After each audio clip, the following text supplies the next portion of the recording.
Often what we sell is viewed as a commodity. Too often than not. How about if you're selling telephony service, enterprise telephony service? Well, that certainly can be viewed as a commodity.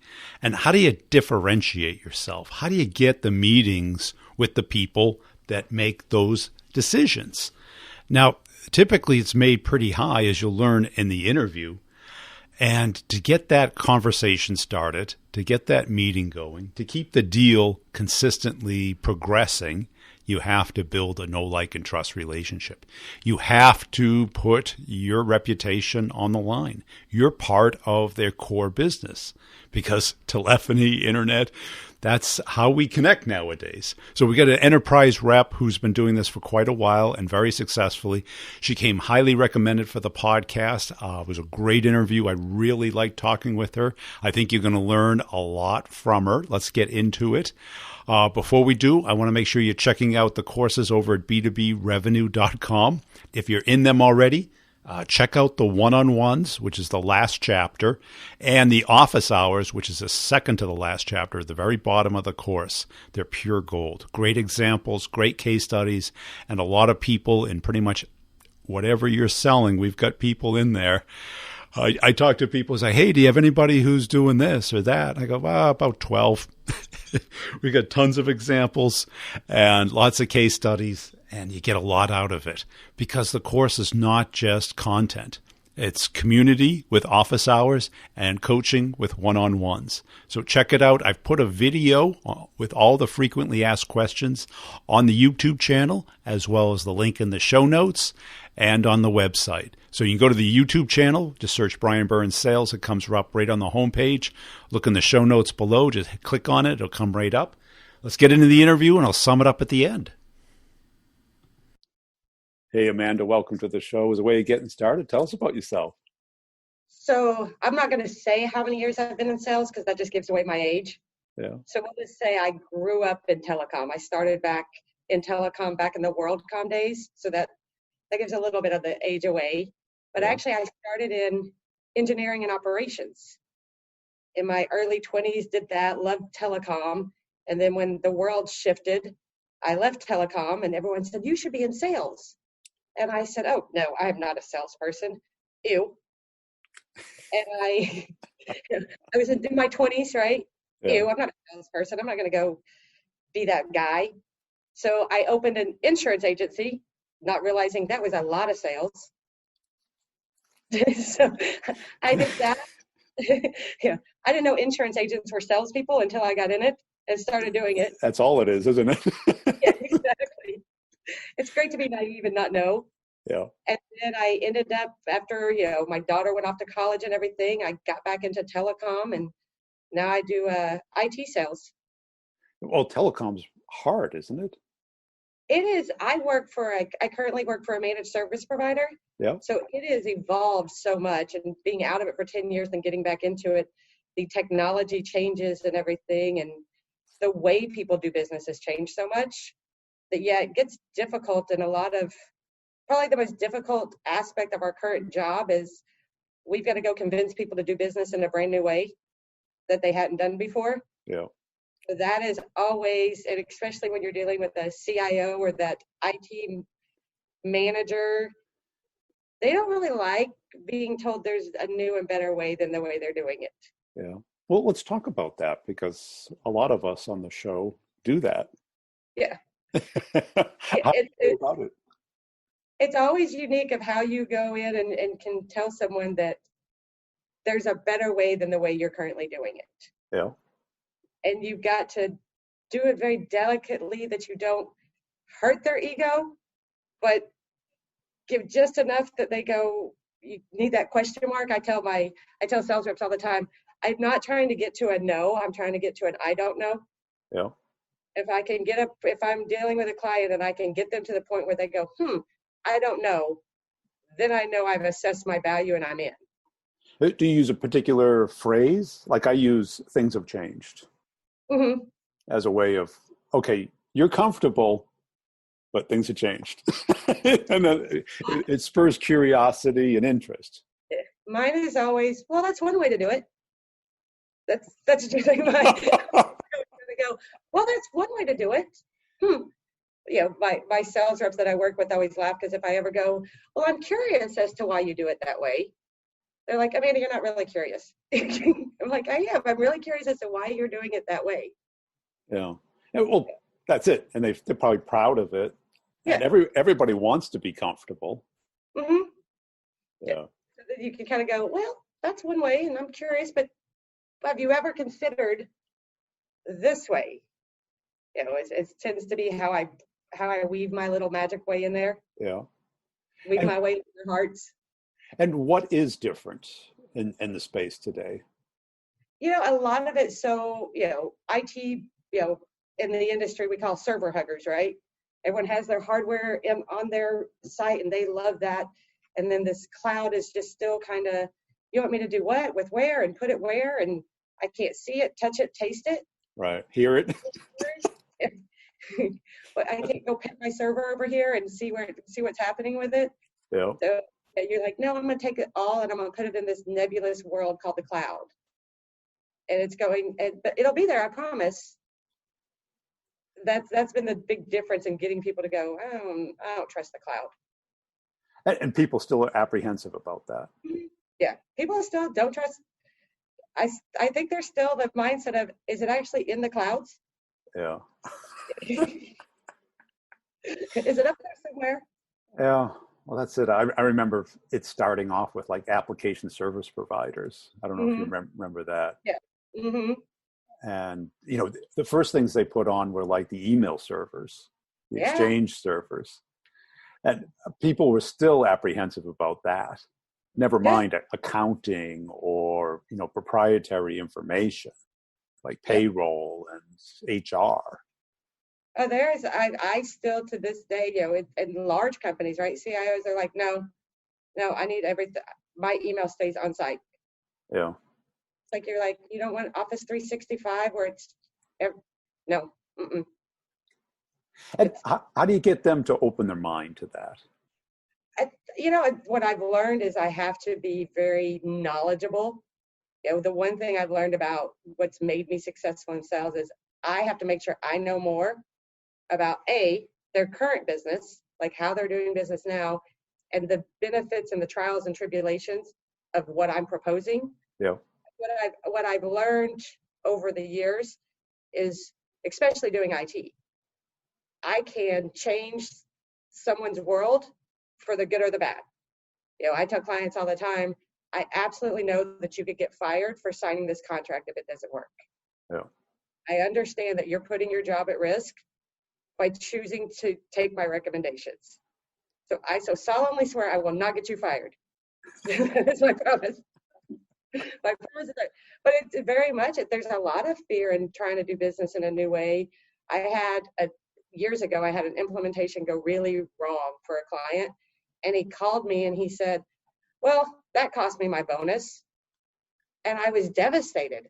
Yeah. That was like the worst thing that's ever happened in my sales career, that something I sold did that to somebody. And I was like, oh my God, how do I make this right? Like, I was trying to figure out if I could afford to pay him his bonus back, right? What could I do? And then now I recently had a customer call me and tell me they got promoted because of what we did. Yeah. There's highs and lows. There are. But your space has always been hyper competitive as well. Mm-hmm. Yes. It's a how do you distinguish yourselves? I tell my sales reps on my team and everything, people do business with me and what I promise them I'm going to do. They don't really care about what the company brand name is. They're buying from me as a person. So I have to set my value as you're doing business. I say this all the time, and I've heard a lot of people on your interviews say sales is like dating, right? I've got to convince them that they want to marry me. Sales is like marriage. Yeah, that's probably not a good analogy. Yeah, we have to get married. We're going to be together for 3 to 5 to 7 years. So it's not just, I don't have to be better than the next company. I've got to be better than anybody who ever calls them. So that's more like a courtship than dating. Mm-hmm. Yes. Yeah, it's very much, I got flowers, candy, jewelry. Yeah. Excuse me, I got something in my throat. That's okay. So how do you take them through that journey? I'm sure there's like a technical evaluation of, how are you different? How are you from what they're doing it now, their alternatives? Yeah. So we're very, and everything we do is 100%, it starts with a cold call. It starts with picking up that phone and asking for the appointment. We don't do, but the company I No work inbound? with, yeah, we don't have, no, we don't do leads. We don't have big billboards marketing or anything. So it is literally, you call and you go, this is Amanda with so-and-so. And they're like, who's that? What do you do? Yeah. You got to have that very much, I tell people all the time, I'm like, just be upfront with what you want. When you're calling, tell them, yes, I want your time. I'm calling because I want some of your time.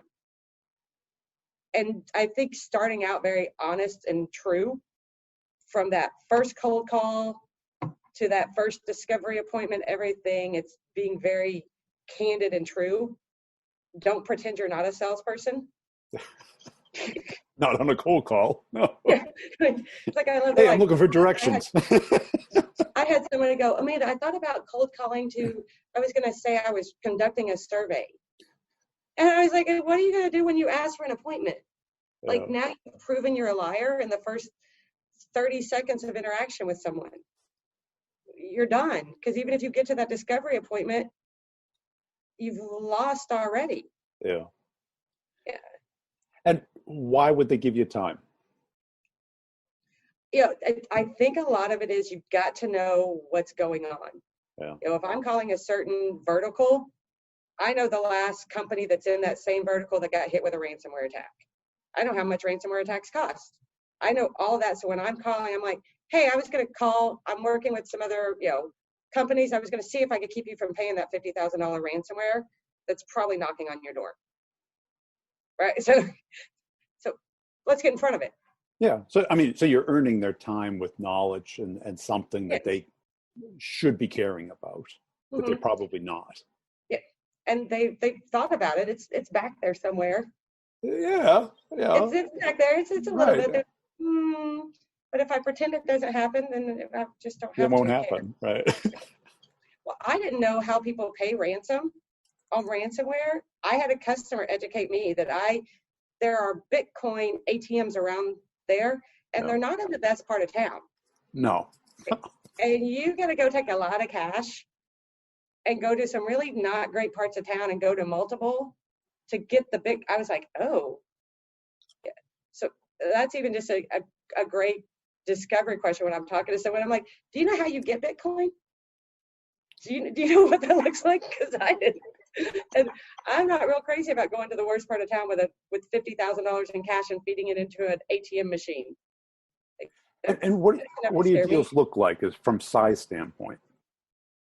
Everything, we've got some clients who have 3,000 locations that we do their voice and their IT there, and then everything, even just some small local companies, the SMB space. So we've got a wide array.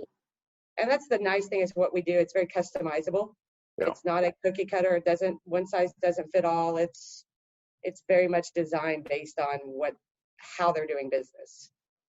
And how did you become so fluent in, because telecom's technical, right? And it's fast changing. Yeah. So it's a lot to keep up with. You like it? I absolutely adore it. I will sit up and read like articles. I love the science behind technology. I love the science of sales. I'm looking, there's probably 12 sales books on my desk that I love reading, the science behind sales, but I like the science behind technology. Yeah. How does it work? Who does it do? I like to read. I spend times on the internet. I am the queen of Google. I can find anything on Google. Yeah. There's no stone left unturned on Google. And how did you develop as a rep? I'm sorry, say that again. How did you develop as a rep? Because, you're doing pretty hard stuff today, right? Yeah. Yeah. So I think, it was interesting starting quote unquote in sales was in the insurance business, right? And I had I won't say the company name, but it was one of the more pricey insurance companies. So that the first probably 6 months of me owning my insurance agency, where everyone was like, well, I have a quote for $100 less and da, da, da. I was like, but you get what you pay for. And that was my response every time. Yeah. I had nothing to back it up. Just, you get what you pay for. And then, so there was like, you have to learn what that means. Right. Right? Just instead of just saying it. Yeah. Yeah, it's great to say there's value in doing something, but if you don't know what that value is, you're hung. I can say all day, no, I'm worth it. I'm worth that extra premium, but you better figure out how real Right. quick. So this first 6 months of me doing my insurance business was not I wasted a lot of money buying leads because that had to be the problem. I just needed more leads. That had to be the problem. It couldn't be me. It couldn't be me. It's every sales rep out there, right? It's not, yeah, it's We're never marketing. the problem. No. We just don't have good leads. If we just had higher quality leads, then I would be at 500% of my number, dear boss. Because it's not that I didn't do anything. Right, because whether we're the problem or not, we're the only ones we have control over. Mm-hmm, yeah. So you're not going to change the leads. Yeah. No, it's not you, Amanda. It's those nasty leads. That was a bad one. Yeah, it's the economy. Yeah. It's the economy. It's nobody wants to buy anything. No one wants to spend money. Oh, all budgets are frozen, especially right now. All budgets are frozen. I'm like, budgets are never frozen. No, what do they have, a freezer? Yeah, exactly. Flip the switch to frozen. No one's staying in business by not spending any money anywhere. Like, I don't think it's ever happened in the history of any business. And if I could figure out how to do it, I would go be a CFO somewhere. Be like, no, I can run your business without ever spending a dime. It's fine. Yeah. And how did you get around, because you've sold things that certainly can be viewed as commodities, insurance, telecom. Yeah. And they want to view you as a commodity. Oh, absolutely. Because they have all the power then. The thing about what I've learned is insurance, telecom, internet, any of that, right? It is a commodity until it breaks. Until it isn't a commodity. Right. Until it doesn't work, until you have a wreck and you need your insurance, it's a commodity up until that point. Right. Your internet is a commodity up until the point it goes down and you need it fixed. Right. So everything is a commodity until it doesn't work.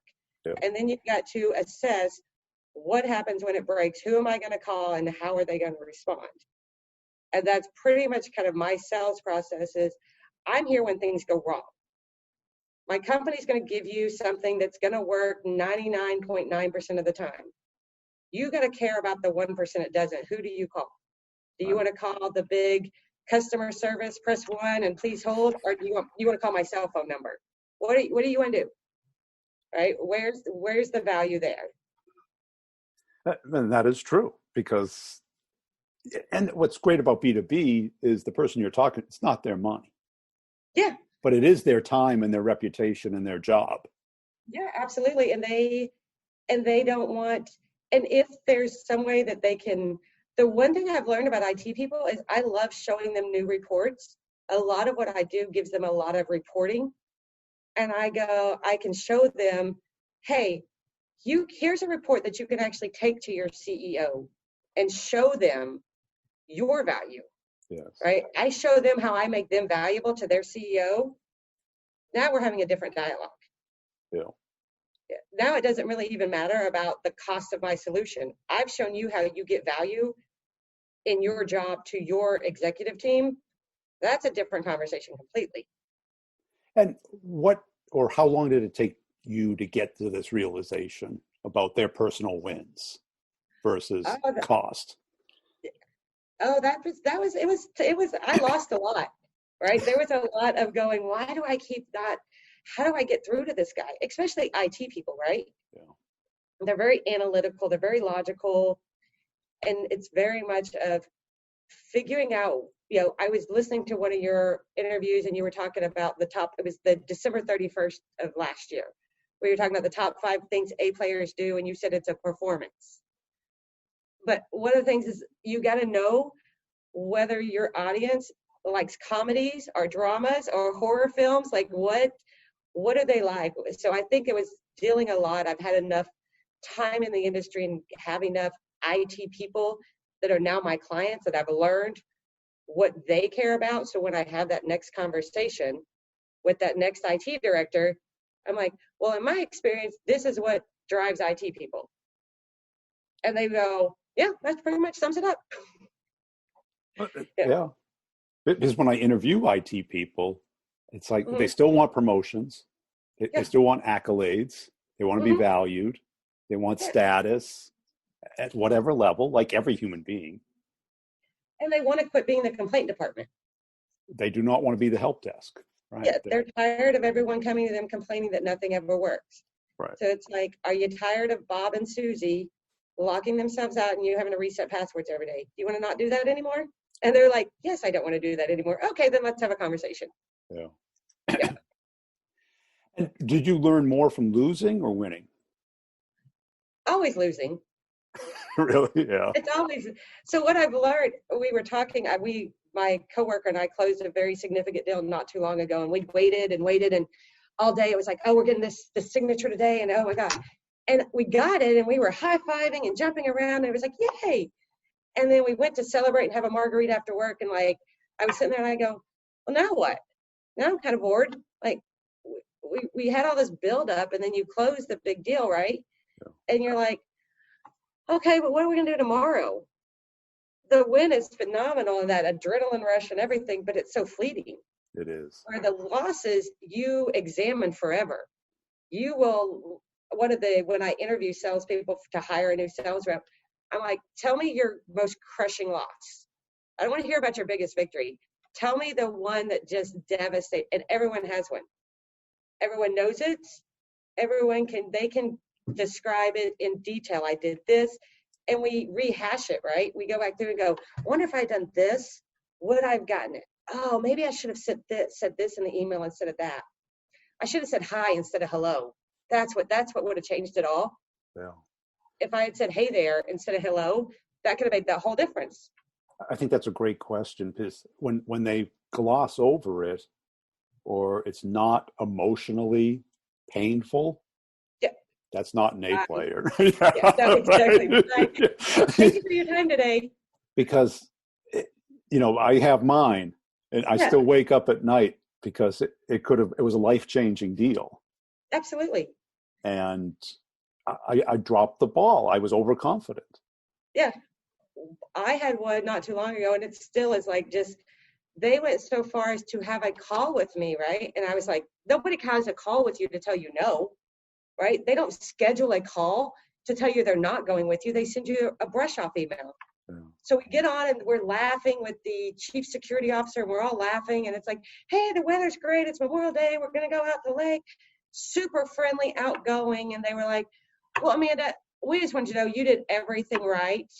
But with COVID and everything, we just can't make a change right now. So we're going to go ahead and renew with our current provider. And I was like, wait, they really did schedule a call to tell me no. Like, who does? Like, what just happened to me? And I'm like, should I send them should I send an email? What's my next step here? Like, what? We'll That's it. Yeah. And in their mind, it wasn't a no. Yeah. It was just not now. Yeah. Right. But for you, it's a no. Right. It's a yes 3 years from now, but I need I have 2020 numbers. Right. I'm not thinking about 2023 right now. Yeah. I think I've had this discussion probably at least 10 times of, which drives people more, the hatred of losing or the desire to win. Yeah. I think for me, it would absolutely be the hatred of losing. Yeah. Right. Because as I said, that win is 5 minutes. That win, that oh my God, euphoric. And the check that comes 30 days later is you get a little bit of that euphoric. Right. Because it's like a cup of coffee. Right. Yeah. It's like, okay, now what are we going to do? And your boss is still looking at you like, that was great. You had a great month last month. What's your forecast for this month? Yeah. Nobody cares. Yeah. No one cares anymore, right? Yeah. Yeah. January 1st always comes. Yeah. Yeah. It's Chris. When all of this Corona thing and everything hit, I was talking to the sales team, and they were like, yeah, but doesn't the company understand that it's hard right now? And I go, well, okay, do you want me to have them lower your salary? Because they will. They understand. they understand that it's hard, but if you want to keep the salary, then you have to keep the quota too. Yeah. I tell everyone, I'm like, understand that your salary is the loan and your quota is the payment. And you don't ever want the bank to foreclose on you because you got behind in your payments. So salary's the loan, quota's the payment, don't get behind in payments. And a lot of people get too comfortable with that base salary. Yeah. And it's only temporary. Because if you don't get the quota, You're gone. If you don't pay the bank back, Yeah. they come and take the house. And this is your house. This job is your house, and your quota is definitely your house payment. And that's it, because when you do lose, if you take that commission and you say, that was my education, that was my tuition to learn that lesson. So I can either remember that lesson or keep paying that tuition. And I don't need that many degrees. You don't need that. I need a lot of letters after my name. Yeah, because after I lost that deal, I never repeated that same mistake again. Oh, absolutely not. I never assumed I was winning until I won. Well, one of your other interviews I was watching, the guy talked about, you can even be within the signer and still it doesn't go. I've had it all the way there. And then the guy left the company. Like somebody leave, like you're like, wait, you can't leave yet. You didn't sign my contract yet. What do you mean you took another job? You can't take another job. You didn't sign my deal yet. And they're like, yeah, I mean, I'm not there anymore, but Bob took over for me. And I told him you'd be calling him. What? I gotta start over? You got to start over. Yeah. And this is what reps don't realize until it happens, is that the default is to do nothing, stick like your case where they stuck with their existing provider, or do something tiny, do the littlest possible, or do nothing and start over. Yeah. And none of those things are very successful for us because the pay is all the same, nothing. Yeah, nothing, and double nothing is still nothing.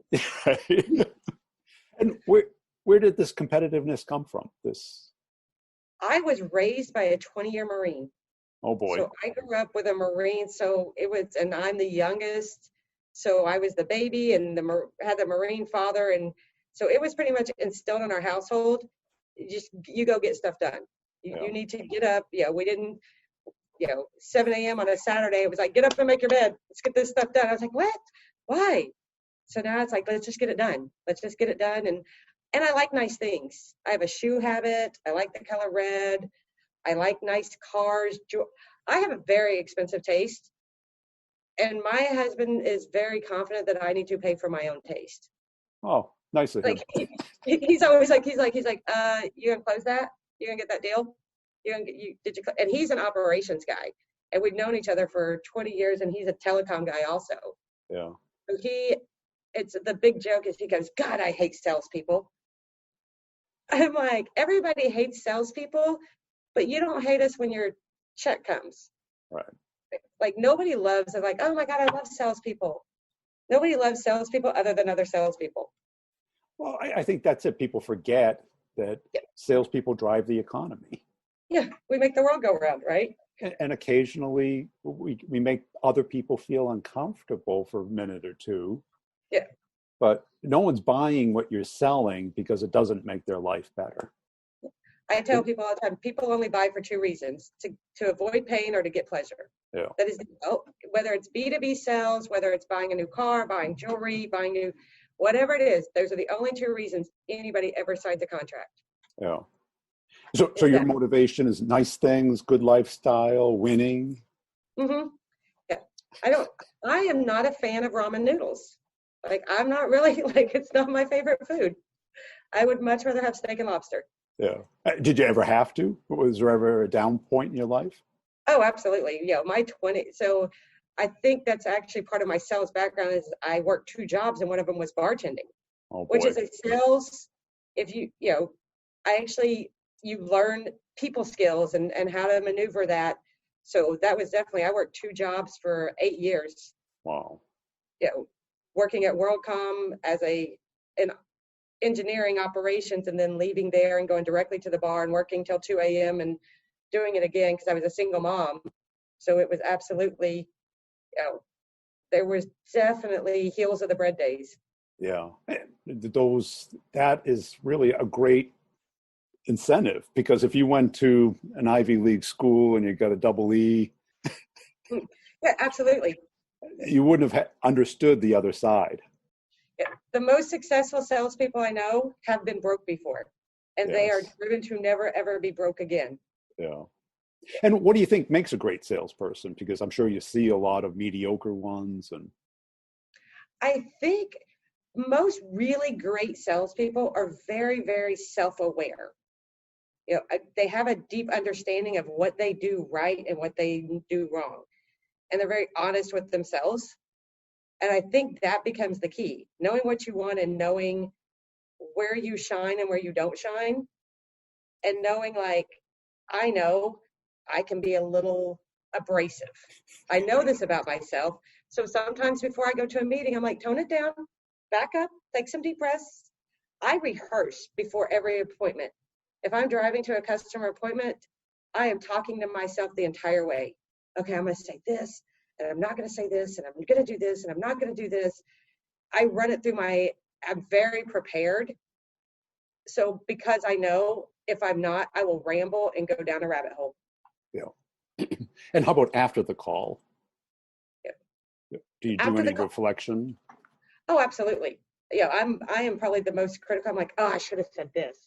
I can rehash an argument for 5 years ago and tell you what I should have said that would have made that whole deal go a totally different direction. So absolutely, after a call, or you beat yourself up, you're like, oh my God, I didn't ask them what their budget time frame was. Like, how did I lose that one? Now I got to figure out how to go back and recap and get that back in. Yeah. What did I miss? Yeah. And what do you think the biggest epiphany you had during your career, where it all of a sudden clicked for you? I think the biggest epiphany, so the hardest thing for me to learn in sales was to shut up. Learning to quit talking and embracing an awkward silence was the hardest thing I've ever had to learn. And when I learned to let some air in the room, that I didn't need to fill it just with my rhetoric and noise, was probably where changed everything for me. Yeah. Yeah. I think a lot of people need to learn that. I was dealing with a sales guy, and he would ask a question, and then he would do 4 follow-up sentences to explain why he asked the question. Well, I wanted to know this because da-da-da, it's very important, and da-da-da. I was like, they forgot the question. Like, whatever question you asked, it's over. It's been forgotten. Right, because it's so much more important for them to talk than it is for us to talk. Yeah, it's like, shh. And even, especially like with everything going on working remote, a lot of our meetings have been over the phone. Getting salespeople to accept awkward silence over the phone is even harder. Yes. And that I had to embrace it, but even for me, I'm like, did I let it go too long? Is that the right silence? Because you can't read their face, right? It's just a call. And it's so powerful, because now the onus is on them to talk. Yeah. And if they don't talk, you don't know where you stand. Yeah, if they're not giving you anything, it's just like, What do you wish you did, 10, 15 years ago that would have dramatically changed your career? I think, for me, I wish I would have done more building my core network group, because one of the things that's always been great for me is, even if I don't do something, I know someone who does it. Yes. Right? So if I can go into a client, they're like, hey, do you build websites? No, but I got 2 guys who do. I'll get you both their contact information. That puts me in the very much trusted. So I think I would have built my Rolodex up much sooner in my career to have somebody in any industry that does something that would benefit my clients. Yeah, that's so true. Hey, this has been a great conversation. Where can people go to connect with you and follow you? I'm on LinkedIn at Amanda Machado at LinkedIn and Facebook, and I'm not a big Instagram person because I'm not very into photos. Facebook, LinkedIn, I'm all over there. You can always find me there. What comes across over and over again when you talk to experienced reps is they learn the outward mindset. They start to think like the client. They start to build relationships. And what's a relationship? It's doing something for somebody else, showing concern, interest, and caring and respect for the challenges that that person faces, and demonstrating that you're part of their tribe. You're part of their organization. You're somebody that they can rely on. That builds trust.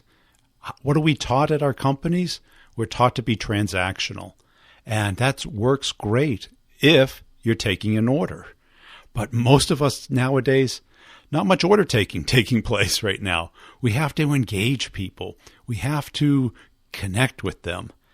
And to do it, it breaks down into two major skills: the ability to start a conversation with a stranger and get a meeting, and how to close a large, complex sale. Now, as children, we're taught not to talk with strangers on both sides. So now here we are, people doing this all day long, while the people we're talking to don't like to talk to strangers. They don't know you. If they don't know you, how can they like you or not like you? It's not about becoming friends. It's about being friendly and viewed as a resource, somebody that they can count on, that knows something that they don't know, that can help them with something that they want help with, and become aware of the possibilities. We all have these things. We might have health issues that we want help with, nutrition, home repair, fashion. We might have personal development skills. All of these things we all want help with, but we want somebody who has our best interest in mind, somebody who's willing to step up, volunteer, demonstrate that they are capable of doing that. And that's not easy to do. It takes both a mindset, and it takes a plan, a strategy, and then it takes a skill set to execute on it. A lot of salespeople talk about tricks and gimmicks and techniques, and there's nothing wrong with them. And if you string enough of them together, you might get some success. But the gimmick thing tends to expire. Gimmicks tend to be like fads. They come and they go, and all of a sudden, once they go, who cares anymore? Because now there's a new gimmick, and it might work, it might not. How about if you had a system? What I always wanted was a repeatable system, one that I could count on every time to win the deals, to beat up my competition, and to learn from, because my deals were big deals. And if you spent 3, 6, 9 months on a deal and you didn't win it, or it got delayed, or it got marginalized, or it started over, that's painful. I wanted to learn how to prevent it. And I never got leads. Of all the companies I worked at, one had inbound leads, and it was nice. And I went to the next company, and they didn't have any. They'd have a webinar, and, people would show up, and they'd be a year and a half, 2 years prior to when they really would need us.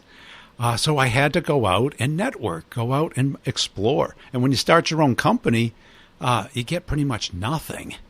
I had put out a book, and I thought it would just, set the world on fire. It was the #1 sales book on Audible for like 3 years in a row. And I got maybe 5 inbound leads off of it. So I quickly learned that a book is not going to cut it. I had to go out and reach out to people. I did the podcast. I got some inbound. I'm not saying it doesn't work.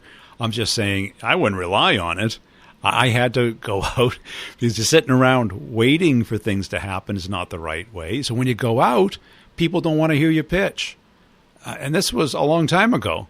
People today definitely don't want to hear your pitch. But you know what? They all want to talk. Every time I get somebody on the phone, I can't get them to shut up. They all want to talk. They all have issues. They all want help. Let's help them. Start where they are and build up.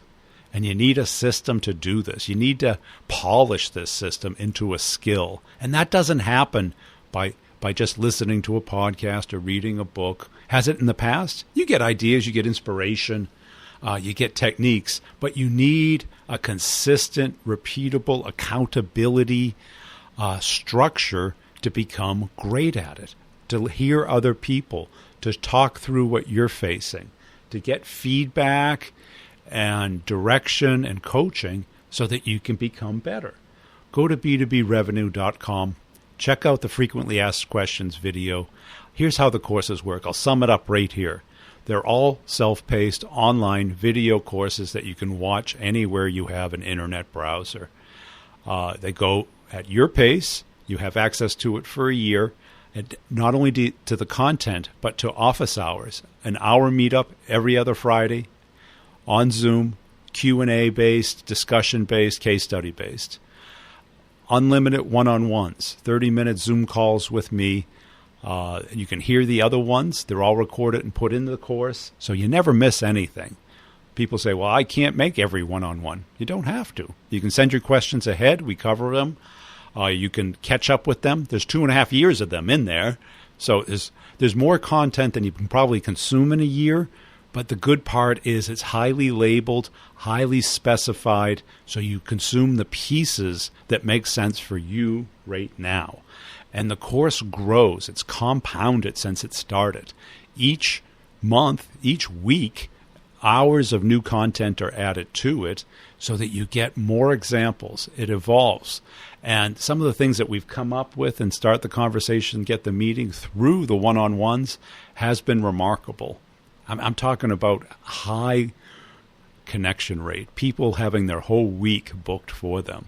So go to b2brevenue.com, check it out, see if it fits you.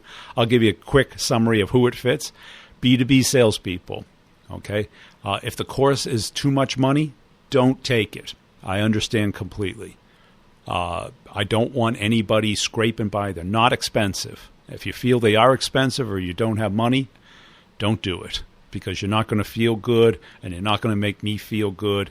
I want people who this is not a lot of money for, that they do have time, they have energy, they enjoy hearing other people, they enjoy talking, they enjoy participating, they enjoy becoming better, because the cost of not doing the course, it's about, okay, take your salary or take your target salary minus your salary, and that's what the course is costing you every week, divided by 52.